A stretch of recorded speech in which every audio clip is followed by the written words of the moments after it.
Hello friends, welcome to our channel Aarambh classes. आज के इस वीडियो में हम लोग बीपीएससी टीआरई 3.0 में क्लास 6 to 8 में हिंदी के जो भी क्वेश्चंस पूछे गए थे उसको आपके साथ डिस्कस करेंगे और ये डिस्कशन हम लोग फाइनल आंसर की के अकॉर्डिंग करेंगे। तो बिना देर किए चलिए आज का ये वीडियो शुरू करते हैं। क्वेश्चन नंबर 71 है, ऑनोरेरियम का हिंदी पर्याय है। इसका सही आंसर है ऑप्शन सी, मानदेय। अगला प्रश्न है, शुद्ध वाक्य है। इसका सही आंसर है ऑप्शन सी, कल शाम मूसलाधार वर्षा हुई। अगला प्रश्न है, तुलसीदास की रचना नहीं है। इसका सही आंसर है ऑप्शन सी, रामचंद्रिका। अगला प्रश्न है, वाक्य के उस भाग को जिससे एक से अधिक पद परस्पर संबद्ध होकर अर्थ तो देते हैं किंतु पूरा अर्थ नहीं देते कहते हैं। इसका सही आंसर है ऑप्शन सी, पदबंध। अगला प्रश्न है, थर्राती है वसुधा सारी, है आसमान तड़तड़ा रहा, अरी दल पर कूद पड़ू, उड़कर है रोम रोम फड़फड़ा रहा। उपर्युक्त पंक्तियों में कौन सा रस है? इसका सही आंसर है ऑप्शन ए, वीर रस। अगला प्रश्न है, विभत्स रस का स्थायी भाव है। इसका सही आंसर है ऑप्शन सी, जुगुप्सा। अगला प्रश्न है, घड़ी में तौला घड़ी में माशा, लोकोक्ति का अर्थ है। इसका सही आंसर है ऑप्शन बी, चंचल मन वाला। अगला प्रश्न है, बैंकरप्ट का हिंदी पर्याय है। इसका सही आंसर है ऑप्शन ए, दिवालिया। अगला प्रश्न है, निर्वेद किस रस का स्थायी भाव है। इसका सही आंसर है ऑप्शन ए, शांत। अगला प्रश्न है, गगनचुंबी शब्द में कौन सा समास है। इसका सही आंसर है ऑप्शन ए, तत्पुरुष समास। अगला प्रश्न है, रचना के आधार पर वाक्य कितने प्रकार के होते हैं। इसका सही आंसर है ऑप्शन सी, 3 प्रकार के। अगला प्रश्न है, रामचंद्र शुक्ल के निबंधों का संकलन है। इसका सही आंसर है ऑप्शन बी, चिंतामणि। अगला प्रश्न है, मालिनी छंद के प्रत्येक चरण में कितने वर्ण होते हैं। इसका सही आंसर है ऑप्शन ए, 15।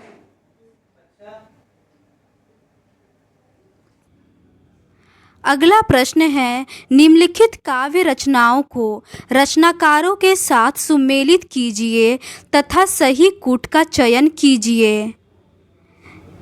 इसका सही आंसर है ऑप्शन बी, कामायनी का जयशंकर प्रसाद होगा, सरोज स्मृति का सूर्यकांत त्रिपाठी निराला, वीणा का सुमित्रा नंदन पंत और दीपशिखा का महादेवी वर्मा होगा। अगला प्रश्न है, डिप्यूटेशन का हिंदी पर्याय है। इसका सही आंसर है ऑप्शन ए, प्रतिनियुक्ति। अगला प्रश्न है, चांद का मुंह टेढ़ा काव्य संग्रह के रचनाकार हैं। इसका सही आंसर है ऑप्शन बी, मुक्तिबोध। अगला प्रश्न है, अभ्युदय का संधि विच्छेद होगा। इसका सही आंसर है ऑप्शन बी, अभि प्लस उदय। अगला प्रश्न है, सूरदास के गुरु कौन थे। इसका सही आंसर है ऑप्शन सी, वल्लभाचार्य। अगला प्रश्न है, संक्षेपण का गुण नहीं है। इसका सही आंसर है ऑप्शन ए, अलंकृत भाषा। अगला प्रश्न है, घन आनंद किस काल के कवि हैं। इसका सही आंसर है ऑप्शन ए, रीति काल के। अगला प्रश्न है, Dev plus Indra is equals to Devendra में कौन सी संधि है। इसका सही आंसर है ऑप्शन सी, गुण स्वर संधि। अगला प्रश्न है, दोहा छंद के प्रथम और तृतीय चरण में कितनी मात्राएं होती हैं। इसका सही आंसर है ऑप्शन सी, 13 मात्राएं। अगला प्रश्न है, रामधारी सिंह दिनकर की रचना नहीं है। इसका सही आंसर है ऑप्शन सी, तुलसीदास। अगला प्रश्न है, खग जाने खग की ही भाषा लोकोक्ति का अर्थ है। इसका सही आंसर है ऑप्शन ए, अपने वर्ग के लोग ही एक दूसरे को समझ सकते हैं। अगला प्रश्न है, किस वाक्य में 3-13 होना मुहावरे का उपयुक्त प्रयोग हुआ है। इसका सही आंसर है ऑप्शन सी, पिता की मृत्यु के बाद पूरा परिवार 3-13 हो गया। अगला प्रश्न है, भर पेट शब्द में समास है। इसका सही आंसर है ऑप्शन बी, अवयवी भाव। अगला प्रश्न है, कितो मिठास दई दयो इते सलोने रूप काव्य पंक्ति में अलंकार है। इसका सही आंसर है ऑप्शन बी, विरोधाभास। अगला प्रश्न है, असाध्य वीणा के रचनाकार हैं। इसका सही आंसर है ऑप्शन सी, अज्ञेय। अगला प्रश्न है, कर्मवाच्य है। इसका सही आंसर है ऑप्शन ए, आम खाया जाता है।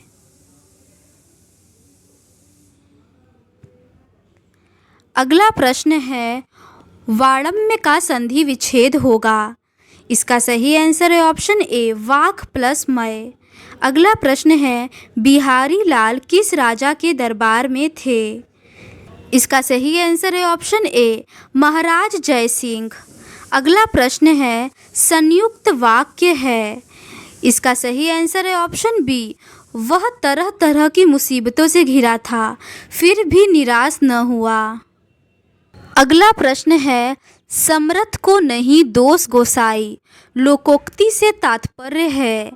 इसका सही आंसर है ऑप्शन ए, बड़े आदमी पर कौन दोष लगाए। अगला प्रश्न है, सूरदास की रचना है। इसका सही आंसर है ऑप्शन बी, साहित्य लहरी। अगला प्रश्न है, पेट काटना मुहावरे का अर्थ है। इसका सही आंसर है ऑप्शन ए, कंजूसी करना।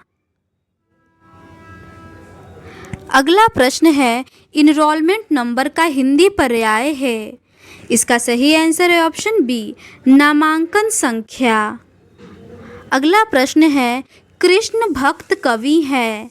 इसका सही आंसर है ऑप्शन डी, उपर्युक्त में से एक से अधिक। अगला प्रश्न है, चयन का संधि विच्छेद होगा। इसका सही आंसर है ऑप्शन सी, चे धन अन। अगला प्रश्न है, निम्नलिखित उपन्यासों को उनके लेखकों के साथ सुमेलित कीजिए तथा सही कूट का चयन कीजिए। इसका सही आंसर है ऑप्शन सी, कंकाल का जयशंकर प्रसाद होगा, निर्मला का प्रेमचंद होगा, परीक्षा गुरु का श्रीनिवास दास और झूठा सच का यशवाल होगा। अगला प्रश्न है, मिश्र वाक्य है। इसका सही आंसर है ऑप्शन ए, जिसने दुख नहीं देखा उसने दुनिया में कुछ नहीं देखा। अगला प्रश्न है, मंद मंद मुरली बजावत अधर धरे मंद मंद निकस्यो मुकुंद मधु बनते। उपर्युक्त काव्य पंक्ति में काव्य गुण है। इसका सही आंसर है ऑप्शन ए, माधुर्य। अगला प्रश्न है, प्रेमचंद द्वारा लिखित उपन्यास नहीं है।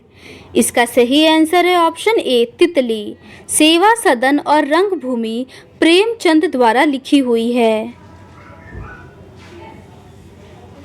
अगला प्रश्न है, जब एक वस्तु पर दूसरी वस्तु का आरोप किया जाए वहाँ कौन सा अलंकार होता है। इसका सही आंसर है ऑप्शन बी, रूपक। अगला प्रश्न है, परिधन छेद इज इक्वल्स टू परिच्छेद में कौन सी संधि है। इसका सही आंसर है ऑप्शन सी, व्यंजन संधि। अगला प्रश्न है, फूले का सकल मही छाई जनु बरसा ऋतु प्रकट बुढ़ाई काव्य पंक्ति में कौन सा अलंकार है। इसका सही आंसर है ऑप्शन ए, उत्प्रेक्षा। अगला प्रश्न है अशुद्ध वाक्य है। इसका सही आंसर है ऑप्शन सी, मैं तो अवश्य ही जाऊंगा। अगला प्रश्न है निम्नलिखित रचनाओं को उनके काल के साथ सुमेलित कीजिए तथा सही कूट का चयन कीजिए। इसका सही आंसर है ऑप्शन बी, पृथ्वीराज रासो आदि काल से संबंधित है, पद्मावत भक्ति काल से, बिहारी सतसई रीति काल से और भारत भारती आधुनिक काल से संबंधित है। अगला प्रश्न है जब वाच्यार्थ और लक्ष्यार्थ से भी शब्द के अर्थ का बोध न हो तब उसका बोध कराने वाली शक्ति कहलाती है। इसका सही आंसर है ऑप्शन सी, व्यंजना। अगला प्रश्न है चौराहा शब्द में समास है। इसका सही आंसर है ऑप्शन सी, द्विगु समास। अगला प्रश्न है दो शब्दों के संयोग को कहते हैं। इसका सही आंसर है ऑप्शन बी, समास। अगला प्रश्न है रामचरितमानस की भाषा है। इसका सही आंसर है ऑप्शन ए, अवधी। अगला प्रश्न है चूना लगाना मुहावरे का अर्थ है। इसका सही आंसर है ऑप्शन बी, बेवकूफ़ बनाना। अगला प्रश्न है कोटि कुलीस सम बचन तुम्हारा पंक्ति में कौन सा अलंकार है। इसका सही आंसर है ऑप्शन ए, उपमा। अगला प्रश्न है छंद को पढ़ते समय प्रत्येक चरण के अंत में ठहरना पड़ता है, उसे कहते हैं। इसका सही आंसर है ऑप्शन बी, यति। अगला प्रश्न है भाववाच्य है। इसका सही आंसर है ऑप्शन बी, उससे बैठा नहीं जाता। क्वेश्चन नंबर 126 से 130 तक इस गद्यांश पर बेस्ड है। आप वीडियो को पॉज करके गद्यांश को पढ़ सकते हैं। अगला प्रश्न है मनुष्य में उच्च चरित्र निर्माण में सहायक है। इसका सही आंसर है पुस्तकें। अगला प्रश्न है विद्या की अक्षय निधियाँ कहाँ मौजूद होती हैं। इसका सही आंसर है ऑप्शन सी, पुस्तकालय में। अगला प्रश्न है स्वाध्याय में सहायक है। इसका सही आंसर है ऑप्शन सी, पुस्तकालय। अगला प्रश्न है हमारा हृदय विशाल और उन्नत कैसे बनता है। इसका सही आंसर है ऑप्शन बी, पुस्तकों के अध्ययन से। अगला प्रश्न है ज्ञान सिंधु का अर्थ है। इसका सही आंसर है ऑप्शन ए, ज्ञान का सागर। क्वेश्चन नंबर 131 से 135 तक इस गद्यांश पर बेस्ड है। आप वीडियो को पॉज करके गद्यांश को पढ़ सकते हैं।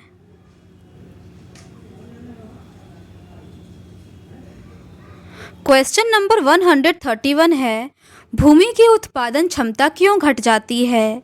इसका सही आंसर है ऑप्शन सी, अम्लीय और क्षारीयकरण के कारण। अगला प्रश्न है कृषि योग्य भूमि में कमी क्यों हुई है। इसका सही आंसर है ऑप्शन सी, औद्योगिकरण के कारण। अगला प्रश्न है औद्योगिकरण के कारण जनसंख्या कहाँ तेजी से बढ़ी है।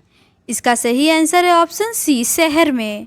अगला प्रश्न है हरियाली क्यों नष्ट हो गई है। इसका सही आंसर है ऑप्शन ए, वनों के विनाश के कारण। अगला प्रश्न है लोग गांव से आकर शहरों में क्यों बसते हैं। इसका सही आंसर है ऑप्शन बी, रोजगार के लिए। क्वेश्चन नंबर 136 से 140 तक इस गद्यांश पर बेस्ड है।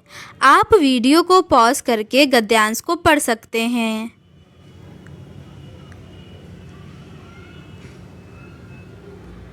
क्वेश्चन नंबर 136 है शरीर श्रम में क्या लगता है। इसका सही आंसर है ऑप्शन ए, समय। अगला प्रश्न है आरोग्य से तात्पर्य है। इसका सही आंसर है ऑप्शन डी, उपर्युक्त में से एक से अधिक। अगला प्रश्न है आलस्य के परिणाम स्वरूप सजा किस रूप में मिलती है। इसका सही आंसर है ऑप्शन सी, बीमारी एवं कष्ट होना। अगला प्रश्न है, रोग का प्रभाव किस पर पड़ता है? इसका सही आंसर है ऑप्शन सी, मन पर। अगला प्रश्न है, आलस्य को जीतने का क्या उपाय है? इसका सही आंसर है ऑप्शन बी, शारीरिक श्रम करना। क्वेश्चन नंबर 141 से 145 तक इस गद्यांश पर बेस्ड है। आप वीडियो को पॉज करके गद्यांश को पढ़ सकते हैं। क्वेश्चन नंबर 141 है, चंद्रिका का पर्यायवाची है। इसका सही आंसर है ऑप्शन सी, चांदनी। अगला प्रश्न है, मनुष्य की कीर्ति किससे फैलती है? इसका सही आंसर है ऑप्शन ए, पुण्य कृतियों से। अगला प्रश्न है, पाठक और श्रोता किससे नया पाठ सीखा करते हैं? इसका सही आंसर है ऑप्शन ए, मनुष्य के उज्जवल कार्य से। अगला प्रश्न है, चारण और भाट किसका यशगान करते हैं? इसका सही आंसर है ऑप्शन बी, स्वावलंबी मनुष्य का। अगला प्रश्न है, धवल का अर्थ है। इसका सही आंसर है ऑप्शन डी, उपर्युक्त में से एक से अधिक। क्वेश्चन नंबर 146 से 150 तक इस गद्यांश पर बेस्ड है। आप वीडियो को पॉज करके गद्यांश को पढ़ सकते हैं। क्वेश्चन नंबर 146 है, राष्ट्र की गरिमा कैसे घटती है? इसका सही आंसर है ऑप्शन सी, आपसी लड़ाई और द्वेष से। अगला प्रश्न है, देश की उन्नति किसकी उन्नति से संबंधित है? इसका सही आंसर है ऑप्शन सी, व्यक्ति के। अगला प्रश्न है, राष्ट्र की उन्नति कैसे संभव है? इसका सही आंसर है ऑप्शन सी, देश की शक्ति और व्यवस्था को बनाए रखने से। अगला प्रश्न है, देश को पीछे क्या ले जाता है? इसका सही आंसर है ऑप्शन बी, छोटी छोटी बातों पर लड़ना। अगला प्रश्न है, भाईचारे के संबंध के लिए आवश्यक है। इसका सही आंसर है ऑप्शन ए, मतभेदों को भुलाना। तो आज के इस वीडियो में बस इतना ही। अगर आपको ये सीरीज़ पसंद आती है तो please do subscribe to our channel and like this video. Thank you.